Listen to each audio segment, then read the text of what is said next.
What's going on, everybody? Terrence Doyle here, Multifamily Mentors Season 3. I'm super excited. We've got Gabe Bowling in the building. Gabe Bowling from Florida, Tampa, Florida. Hasn't seen snow in 10 years. He lands at DIA, and what do we have? Snow for our boy Gabe. So super excited to have him here. Gabe's got a super impressive background. If you are out there and you're stuck in your current job and you are struggling with how to reach your goals, how do I accomplish my goals? I have all these dreams, all this ambition. How do I get there? This episode is for you. Gabe Bowling, right? Dropped out of college as a freshman, flunked out, goes and works for a commercial brokerage for free for 10 months, then goes and works for Grant Cardone, Cardone Capital for 3 years, raises over $100 million. Now he is on his own, Bowling Capital, raising capital, and owns over $10 million in real estate. And this kid's going to crush it. So if that resonates at all with you, this episode's for you. So Gabe, welcome to Multifamily Mentors. Awesome, man. Thank you for having me out. Anything I can do to help. I know there's a lot of people out there that I can help, so let's help them. Yeah, so let's start out with, why did you go work? So you drop out of college. Why do you go work for a commercial brokerage, Marcus and Millichap in Florida? Why did you go work for them for free? Well, the simple answer is I knew that, from a position of value, what can I provide to a company? Well, I don't have a degree. I'm not going to hand a piece of paper over and earn 50 grand a year. I don't have that experience. I don't have the degree. And so my situation there was, how can I go out and gain experience? Because I can leverage the experience and I can leverage the information that I get there. How can I get to that position and get the leverage and get the experience the quickest? Work for free. If you have the ability to work for free, do it. Yeah, so you work for free for 10, 11 months just as a grunt, inputting data, inputting T12s into a spreadsheet so that people could underwrite, right? And so, but that led you to Cardone Capital. So talk a little bit about like how that working for free for 10, 11 months gave you the confidence, the experience needed to then go work for one of the largest syndicators in the entire world. If you don't know, if you're not confident about what you're studying, or what you're doing, in this case, it was underwriting. At the time, I had never seen a profit and loss statement. So, if I'm trying to go and interview for a big company like Cardone Capital and I don't know any of that, well, my chances are that I'm not going to get hired because they're looking for somebody that has a little bit of experience and come in and can work really hard, but has the foundational setup where they don't have to waste 6 or 12 months on you getting you spooled up. And so I didn't know it was going to be Cardone Capital, but I knew that if I just put my head down for whether it was the next 6 months or 12 months, I would be able to get enough experience and information to leverage that into enough experience for the ideal prospect for a Cardone Capital to hire. I knew that I could be that ideal prospect if I put my head down and sacrifice, a paycheck for 10 months. And so that's what I did. So you essentially, just for everyone at home, just so they understand, I'm going to quantify this. You were living at your parents' basement on a couch. Useless. I don't know about you, but you were not making any money, right? And you had the girl that you really loved, who's now your wife, and she's amazing, and I wish she could be here. And to working for free, 10, 11 months, she sends you a job posting. The next thing you know, you are working at Cardone Capital, making multiple 6 figures a year, right? But you wouldn't have been able to do it without working for free and learning skills, experience, and watching people do real estate. Yeah. Right? 100%. Because 100%. That's value. Like, how, again, it goes back to why are you valuable to somebody or an organization? If you're going to go the traditional route where you're going to get your degree handed over and then start entry level, you're going to get 50 grand a year or 60 grand a year, whatever it is. I wanted to do something different. I wanted to be unique. Well, I can't do that doing the traditional route. And so that was my route that I took, just working for free. So while you're at Cardone Capital, right? Mm-hmm. Walk through the experience of what that was like and what your day-to-day was, raising capital there for these, massive institutional projects that we all see, on Instagram and LinkedIn every day. A ton of phone calls, like literally phone calls every single day, at least 75 phone calls a day, talking to qualified accredited investors that have money, liquid money ready to invest. And I'm spending 15 to 20 minutes every call, getting an investment out of them. That was my day to day. And honestly, on the side, like that's how I fell in love with multifamily. Like the deal aspect of it and the operational aspect of it is, as an employee, you have access to all of the programs that he has, which is thousands and thousands of hours of content. And there's hundreds of hours of multifamily real estate education. I literally just went home on the weekend and studied it.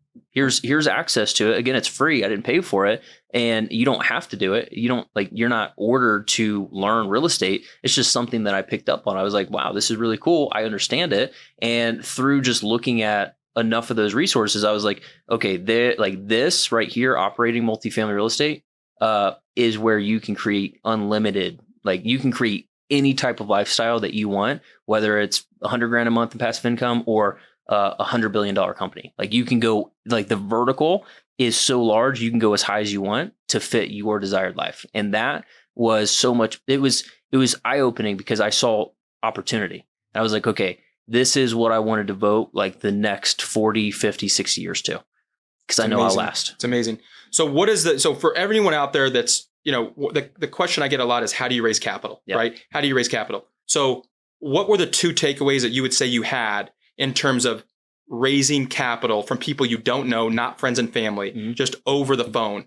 I thought, the times that you and I have discussed this, your perspective on it is really interesting and I think valuable for people. So talk about your perspective and what are the, 1 or 2 takeaways you have that made you successful, one of the top guys at Cardone Capital when you were there for raising capital. Well, number one is just the shift in how you operate. I guess you could call it mindset. Is instead of allowing the world and the universe to happen to you and things happen to you, you get in the wreck and it's not your fault.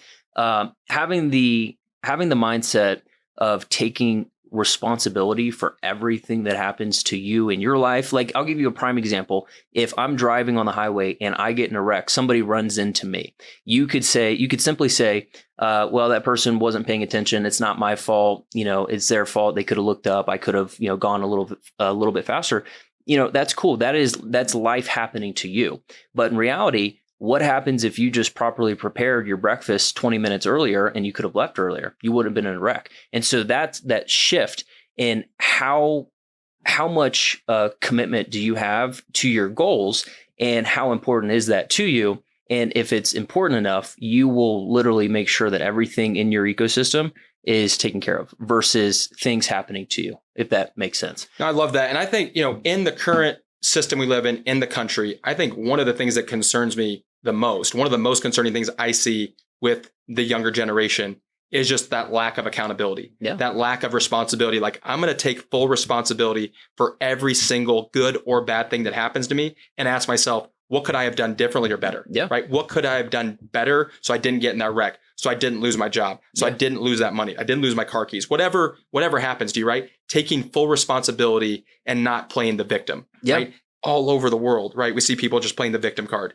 And I think that is probably one of the biggest signs of a loser, right? Of you want to see someone that's not going to reach their goals and accomplish their dreams. That's the person that always is saying, well, this person did this to me. This banker did this investor didn't fund, this seller didn't do this broker, whatever the things are, this resident lit this on fire. All those things, right? I hear it every day. Victim mentality, right? You want to reach your goals, accomplish your dreams and do amazing things. Take full responsibility. And I love that that's what they're teaching you over there. That's amazing. Okay, so that's number 1, take full responsibility. What's number 2? It'd definitely be the wealth formula, which is something that I've adopted. It's a discipline that you use with your money, personally, professionally, and financially. The wealth formula is very simple to understand. It's 3 steps. The first step is you find a vehicle or a vertical where you can put all of your attention into producing income. A lot of the times this is owning a business, this is being sales, this is something you can even do it as an entrepreneur within your company. If you just put all of your eggs into how can I produce more income, because you can only reduce your expenses so low. But it's like multifamily. You can reduce your expenses, but what happens if you increase your income? Your NOI goes up, right? And so focusing on income is very important because a lot of people like to start things and they like to spend a lot of time on operations. They like to spend a lot of time on systems and back-end stuff. Just focus on producing more income. And you'll find that developing skill sets to produce more income will ultimately help you over the long term, because the second step of the wealth formula is to store all of the money that you're earning into sacred accounts that you can't touch. So this is for the 25-year-old that is going out and buying Gucci and stupid stuff. I have a rule. If you can't pay for it with passive income twice, don't buy it. Passive income meaning invested cash that is producing income, not, hey, I just earned 50 grand. Now I'm going to go blow it on a car. So walk me through that again. I think that's really interesting. So your motto is, if I can't pay for it twice, so let's just take a car. Yeah. You buy a car for $20,000. Yeah. So that means if you don't have $40,000 a year of passive income, don't buy the $20,000 car. Is that the equation? Well, if the $20,000 car is going to have $300 a month of payments. Got it. Whatever that liability is, Got whether it. it's $300, $500. So make sure that you have at least $600 a month coming in passively. Yeah, exactly. Got In that example, like Got it. like $1,000 belt, I can't justify. Because you'd have to have $2,000 of passive income that month. Yeah. Got it. Okay. Yeah. If it's something with like, recurring payments, I'd always double. Got it. Interesting. Yeah. Okay. So the first one is grow your income. Yep. The second one is store away cash. Store away cash. Save cash. Live below your means. It doesn't have to happen. And I'm talking to the 25 to 35-year-old that is in the position where if you can live on 40 grand, you're making 100 grand, live on 40 grand. Don't go out and don't make 100 grand and live on 100 grand. Make 100 grand and live on 40 grand. If you can do that and store the 60 grand away and invest it into, which goes into the third one, which is investing it into income producing real estate that goes up in value over time. So you can call it, multifamily. I'm biased. I like multifamily. Mm-hmm. And the idea of it is, you make 100 grand, you store 40 grand away, and you can repeat this over a 10 or a 20 year period. You invest 40 grand a year, every single year in the multifamily, that money starts working for you. And then guess what? It starts to hit the double. How many times can you hit the double? And over a long period of time, your principal that you invest will become large enough where it produces enough passive income where you no longer have to actually actively work. Have a day job. Yeah. And so that's the wealth formula. That is. Right? That's what they teach you at Cardone Capital, the wealth formula. Yeah. And now I just want to make sure I'm summarizing this, right? So we're on the same page. So grow your income. Yes. Find something you're good at and sell it, grow it. Yeah. Grow your income. Yeah. Right? Your expenses can only go so low. And I totally agree, right? Yeah. Going back to multifamily, you can only get taxes and insurance so low, right? Yeah. That they have a floor. Yeah. And it's pretty high these days, right? And so what can you do though? You can grow rents. Yeah. You can look for other income, pet rent, all these other things we talk about to grow NOI. So grow your income. Number 2, find ways to stash cash, right? Put it away. You're not touching it. Yeah. And your equation is if you can't pay for it twice with passive income, don't buy it. Don't do it. I love it. Yeah. Right. And number 3 is take that passive cash, take that cash that you saved and invest it into cash flowing real estate. Yeah. Great. Is that right? 100%. Summarize 3 things for the wealth formula. 100%. I think that's amazing. The biggest thing to take away from that is it will not you focus on getting rich for sure, not quick. Wow. That is huge. Like get rich for sure, not quick. Because you live, how old are you? 30. I just turned 39. Perfect. You're not going to die, hopefully, praying. You're not going to die for another 50 years. Right. Ish. Right. So why do you have to get rich tomorrow? You don't. You have one life. But get rich for sure. Play sure. the long game. There's a for sure. Like, I don't want to move fast. I want to move correctly. Right. It doesn't matter. Headed in the right direction. Yes. Head in the right because direction. You can move fast and wrong, and then you can fall quick. But if I move slow and correctly, you get big enough where you're too big to fail. Amazing. So that's incredible. I hope everyone rewinds that multiple times, memorizes it, writes it down, and really takes action. One of the things that I love about you from the first time I met you is just your desire and your motivation to take action, right? So taking action on this, I think, is going to be life-changing for a lot of people out there. So talk about, you're learning all these things, you're making a bunch of money, multiple 6 figures, you're seeing hundreds of millions of dollars get acquired in multifamily real estate. What was the process? What was the thought process you went through to leave that amazing opportunity to go and start your, Bowling Capital? Yeah. I mean, I had to imagine that was very difficult. Yeah. Because you're making a lot of money. Yeah. It's people call me crazy too. Like today, even my parents call me crazy. I was like, hey, I quit, walking away from, 200 plus grand a year. And, it kind of took some time for them to understand it. But, the process, I'll break it down into 2 things. The first process is, through working there for 3 years, I probably saw, 15, maybe 18 different transactions go from start to finish. How did we identify it? How did we raise the money? What was the legal process? How did the debt, everything, the entire process, start to finish, 18 different times. And so when you can do that on a large scale and be an integral part of the team, you start to believe in yourself a lot more just through repetitions and actually doing stuff there. And so it was a mix of being a part of the deals and asking myself, can I actually do this? Because you have so many things that go through in your head. I can't do this. People are going to tell you you're 24, you can't raise money, you can't find a deal, no brokers are going to respect you. But it goes back to, taking full responsibility. How can I do this? And so that was the first part. The second part is how I weigh decisions is I look at the 5-year version of myself. And I know, because I'm so clear on what I want out of my life in the next 5 years, every decision that I make is very simple. If it gets me closer to my goals, then I do it. If it takes me further away from my goals, then I don't do it. And so I had to make a decision. What's my goal? And so I really long talk with my wife, really just sat down, peeled back the entire curtain, no emotions attached. What do you want out of the next 5 years? And we agreed. We're like, hey, this is what we want. This is how many hours, like it got that nitty gritty. How many hours a day do you want to spend together? What type of quality of life do you want? And so that was us creating the image, creating the goal. And then for me, it's like, okay, I'm in this I call it the golden opportunity, because in that position, because the timing that I entered and I was considered, a top guy there, part of their team, I was good. Like I could have stayed there for another 10 years and been a C-level executive making probably $1 million a year in the next 10 years. And so I look at that, I'm like, okay, well, that's going to be really tough to beat.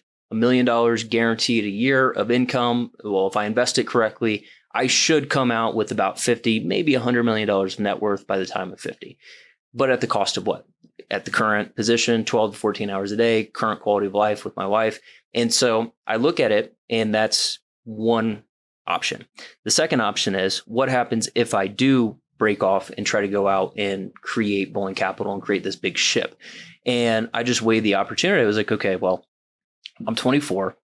If I go out and I suck, I can't find a deal. Let's say I don't buy a deal for 2 to 3 years and I can't make any money and I'm broke. You're back on your parents' couch. Yeah, I'm back on my parents' couch. I have a resume that says I've raised $100 million. I'm effective. I can talk to accredited investors, get money out of them. I have a skill set. I have a valuable skill set.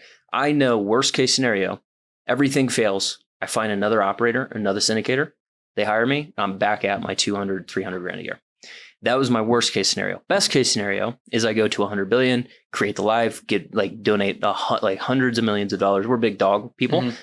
We want to do big, very large charities for dogs. That's our thing. That's like a lot of people love their kids. We love dogs. That's just us, my wife and I. And so we're like, all right, well, let's just take the shot. And then once we committed, that's the biggest thing. Once we committed, we were like, okay, we're all in. Let's make this happen. Let's actually do it. Because a lot of people talk about it. They dream about quitting and all this stuff. They never do it because they're too scared. Right. Having the courage to do it was the hardest thing to do, but it was also the best thing that I ever did. I think that's amazing. And I hope everyone really lets that sink in of that process you went through. Because I hear so many people around the country every single month talk about, I'm in this really good job, but I want more. I want to be in real estate. I want to be able to syndicate. I want to own multifamily. I want to own whatever it is. And they're stuck and not willing to take that risk and go through that process you just made. And there is risk, right? I mean, it's painful. 100%. Obviously, the probably the amount of time you're putting in right now is probably the same as it was more at Cardone or more, right? More risk, but you're being able to do it for yourself, right? Yeah. So talk about your very first deal, right? Yeah. Your first deal, you leave Cardone Capital and you're doing your first deal. Tell us about how that got done and what it was like. Yeah. So before I even found the deal, I built the foundation of it. So what I mean by that, quantifying it, is I was building a list of investors that knew who I was, not Gabe Bowling with Grant Cardone, but Gabe Bowling. Like it was a relationship between me and them. Mm-hmm. And I was building a pipeline of investors. So I knew that I would have some ability to raise money, because friends and family for me, I don't have any rich friends or family. Right. I don't. And a lot of people don't either. And so I was like, okay, well, how can I do it? I'm building a pipeline of investors. And then I'm also building a pipeline of different sponsors that could help me get a $10 million deal over the finish line. Because at the time, I can't sign on the debt. Mm-hmm. I don't have the ability to sign on it. I don't have $4 million to invest of equity. Mm-hmm. And so I built the foundation of the necessities to close a deal before I even started looking at deals. And then once I've identified, okay, I have equity that I can raise and I have partners that I can partner with, now it's time to go out and look for deals. What's my deal criteria? I filter it out, 48 to 100 units, 1980 to 2000. Like I have all this criteria, and I quit on February 1st. It was my last day. February 4th, I get an email from the same broker that I interviewed with 4 years ago when I first started at Marcus & Millichap saying 55 units just listed, Daytona Beach, Florida. I underwrite the deal. I walk the deal. I talk to Ned. I get like the deal going, and then I find the sponsor. It's a perfect plug-in because that sponsor raised money, but he didn't have any good deal flow. Wow. And so because I had the relationship with him prior, I built it. I'm building this before I'm going out and doing the deal. Hey, Ken, how you doing? I found this deal. You have equity. Your targeted returns are, 15 to 20%. I think this is a perfect home run deal.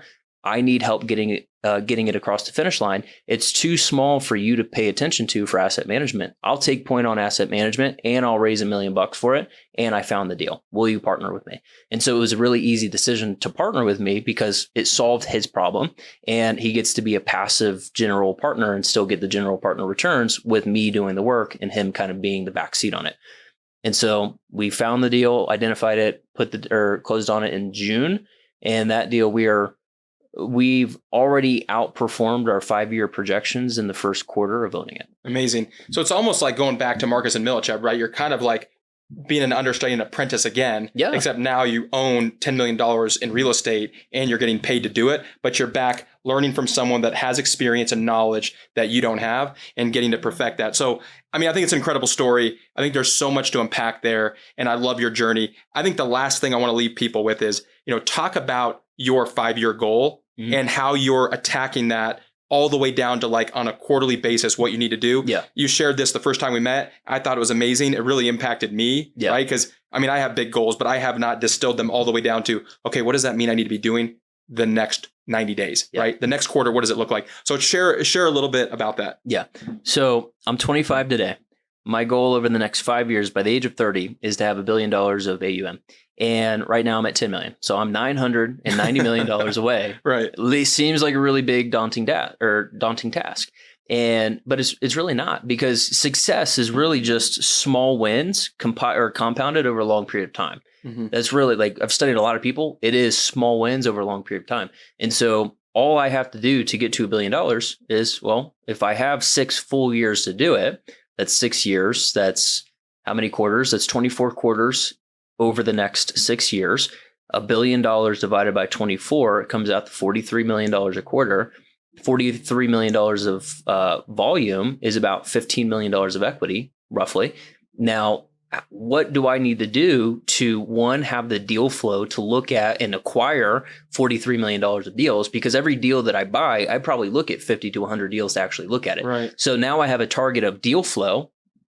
You have to find the deal to buy it. And then, okay, how do you buy the deal? You have debt and you have equity. Well, I have the relationships with the lenders. They'll show up. What's the one piece that I can control more is equity. Where am I going? Am I going to institutions? Am I going to retail? I'm going to retail investors. What's the average investor invest with me? 50 to 100 grand. Let's just say it's 100 grand. My goal is to buy $1 billion over the next 5 years. But in reality, it's $40 million every quarter, which is $15 million of equity from investors, which is only 150 people at 100 grand each. Mm-hmm. So now my target, my daily action is, okay, well, 150 people a quarter. And here's the tricky part, because those 150 people will reinvest every single deal. That's how I know I'm wrong, but I'm wrong in a good way. I find these 150 people over a quarter, that's 4 months, that's 25 people a month. Mm-hmm. Now I have a monthly target. What do I need to do every month? I need to find 25 people that will invest with me. Well, not all 25 people are all going to invest at one time. That means I'm going to build a pipeline of 75 people a month that can invest 100 grand. And then when I call them on a deal, if I can get 30% of my entire pipeline to invest, I'll hit my target. Yeah, it's amazing. So I think that's incredible. So you've distilled it down to like every quarter, you need to buy around $40 million. That means you need 15 million of equity. 15 million of equity is how many phone calls, how many investors, how many pieces of content, how many networking events. Yeah. And, the goal, the point of that exercise for everyone out there is not, are you going to get to $1 billion? Yeah. Whether you get to $1 billion or not is really irrelevant, because you're probably going to surpass it. You know what I mean? Yeah. But even if you don't, the fact is you went through an exercise and forced yourself to actually have a game plan and a path to hitting your goal. Yeah. Which is what I think is really lacking, right? Is most people's plans and most of their goals is they haven't even created a path of how do I actually accomplish that just to give myself a chance. Yeah. So I think that's incredible. I'm super thankful you came out here. I love that we had snow for you, for 10 years. You were, I think, in 80-degree weather yesterday. Yeah. Talk to people about how they can get a hold of you. How can they find you? how can they get involved and build a relationship with you? Yeah. So the first place is GabeBowling.com. I'm doing a lot. I do a lot of multifamily stuff. A lot of it is free. Free education, YouTube, like dig into it, especially if you're just starting out. There's a ton out there. It's literally just you putting in the effort and commitment to actually retain it. GabeBowling.com, a ton of free content there. And then at Multifamily on Instagram is where I'm most active at. Those are the two places. Yeah, at Multifamily is quite the hashtag you got there. That's quite the, that's quite the That's handle. marketing. Yeah, you have. Yeah, that's good marketing by you. So at Multifamily, GabeBowling.com, reach out to him. This kid's a rock star. Yeah, I can't wait to watch your journey and be a part of it. So thank you so much for coming out, man. It was amazing. So if you enjoyed this and got any value out of it, if you enjoyed hearing about how Gabe Bowling dropped out, was an apprentice for free, went on to make 6 figures, now is doing his own deals. If you enjoyed how he reverse engineered his goals, send it to people you care about, like, subscribe, share it with the world. I want this kid to blow up. Share it.